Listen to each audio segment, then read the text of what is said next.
USS Gary is an Oliver Hazard Perry-class frigate in the United States Navy. She was named for Medal of Honor recipient Commander Donald A. Gary. Gary was laid down on 18 December 1982 at Todd Pacific Shipyard's Los Angeles Division, San Pedro, California. Launched on 19 November 1983. Co-sponsored by Mrs. Dorothy G. Gary, widow of the late CMDR Gary, and Mrs. Joyce Lima, the late Medal of Honor recipient's niece, and commissioned on 17 November 1984 at Naval Station Long Beach. Commander Harlan R. Bankert Jr. in command. Background: Gary is the 45th ship of the Oliver Hazard Perry class of guided missile frigates. These ships were built to provide air, surface and subsurface protection for underway replenishment groups, convoys, amphibious groups and other military and merchant shipping, while a capable surface combatant in these traditional warfare areas. Gary's role has expanded from that of the early 1980s to meet the threats and contingencies of the 21st century, being the smallest multi-mission surface combatant in the U.S. Navy. Gary's shallow draft gives her an advantage over larger cruisers and destroyers in the littoral operations that have characterized recent conflicts. Gary's engineering plant is computer-controlled and monitored, reducing the number of watchstanders required in the engineering spaces themselves. Two marine gas turbine engines provide propulsion. Digital electronic logic circuits and remotely operated valves are monitored in a central control station and make Gary capable of getting ready to get underway in less than 10 minutes rather than the 8 hours required by steam-powered ships.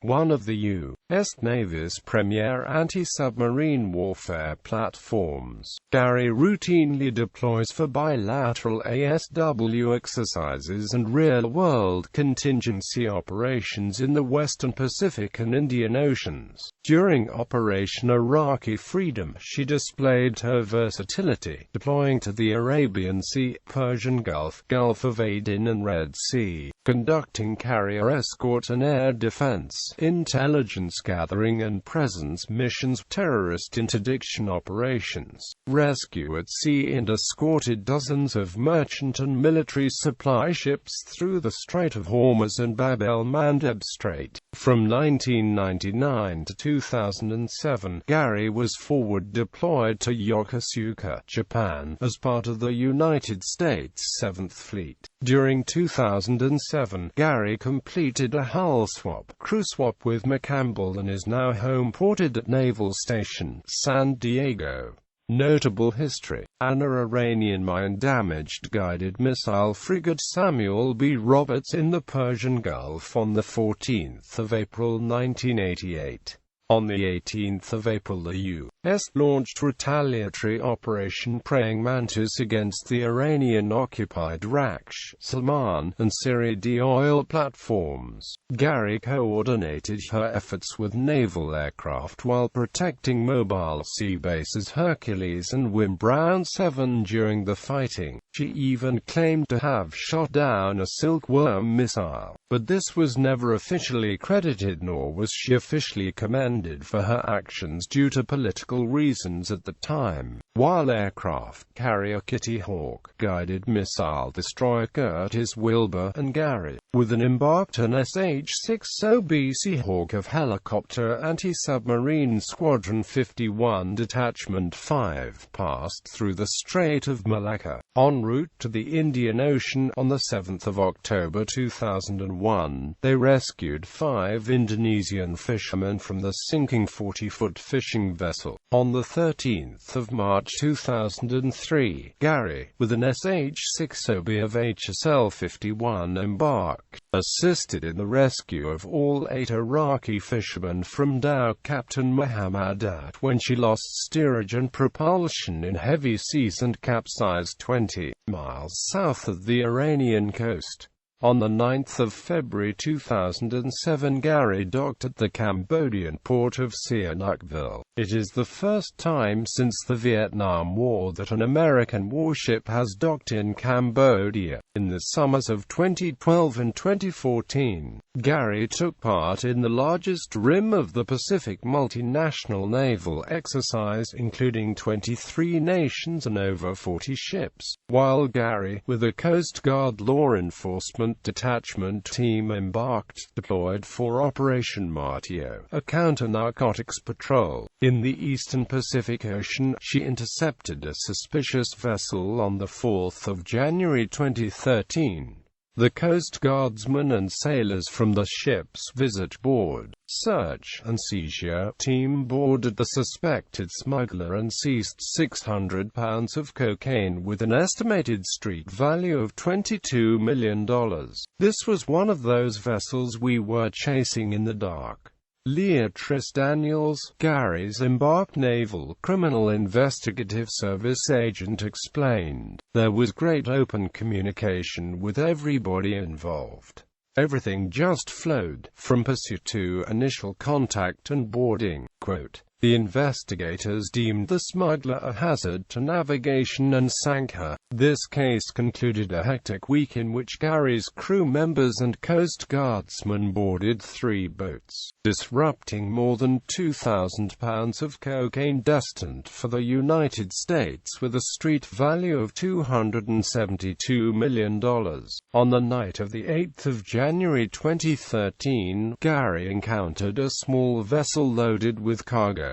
The boat displayed several indicators that she was involved in illicit trafficking, and the VBSS team and the Coast Guardsmen boarded the vessel. While they searched the boat, she suffered a temporary steering casualty, rendering her dangerous to operate. Gary rigged a tow until the Americans and the mariners restored the boat's steering. The intervening time enabled the boarders to complete the search, and they failed to discover any narcotics on board, and the vessel resumed her voyage 2 days later. The ship capped her deployment by seizing an additional vessel smuggling more than 2,200 pounds of cocaine valued at $81 million.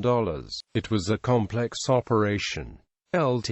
Christian Gotcha, the ship's navigation officer, recalled, involving a law enforcement boarding boat and helicopter searches, precision driving, detainee handling, and multiple deck operations, but Gary's crew proved they were fully capable of handling it and scored a big win. Gary was decommissioned on the 23rd of July 2015 at Naval Base San Diego, California. The ship will be inactivated on the 5th of August 2015 and then prepared for transfer to Taiwan. Gary appeared in the film adaptation of Tom Clancy's The Hunt for Red October. Coat of arms, shield, azure escutcheon with blue chevron surmounted by gold mare lion holding a 3-bladed ship's propeller proper under an inverted rocker of 5 argent stars, crest, on a wreath of the colors gold and azure demi-sun gules below a firebomb proper flanked by 2 green palm fronds and surmounted by a gold, stockless anchor between 2 demi-arrows proper. Motto, on an azure scroll in doubled gold. The motto, Freedom's Foremost Guardian. Symbolism, shield. The light blue V shape represents the Medal of Honor ribbon as it rests on the dark blue of the Navy uniform. The V for victory symbol was also used extensively during World War II. At the time, then Lieutenant Gary was awarded the Medal of Honor. The 5 stars are from the Medal Service ribbon. The Merlion, a legendary seafaring creature, represents the courage shown by Lieutenant Gary when he saved hundreds of his shipmates from a violent death at sea. The ship's propeller denotes that he was an engineering officer, who as such went back into the No. 3 fireroom at great personal risk to direct the raising of steam to get the carrier Franklin underway after it was without power for several hours due to extensive damage from enemy action. Crest. The stockless anchor is one of the distinguishing features of the Navy's Medal of Honor and is also an ancient symbol of the sea. The firebomb with 3 flames denotes the 3 times Lieutenant Gary braved fire and exploding bombs to lead several hundred men to safety. The arrowheads are a traditional warrior symbol indicative of the warship Gary. The setting sun is symbolic of the location of the battle off the coast of Tiarra, Japan, in which Lieutenant Gary performed his heroic actions. The palm fronds are an age-old symbol of honor and also represent his service in the South Pacific Theater.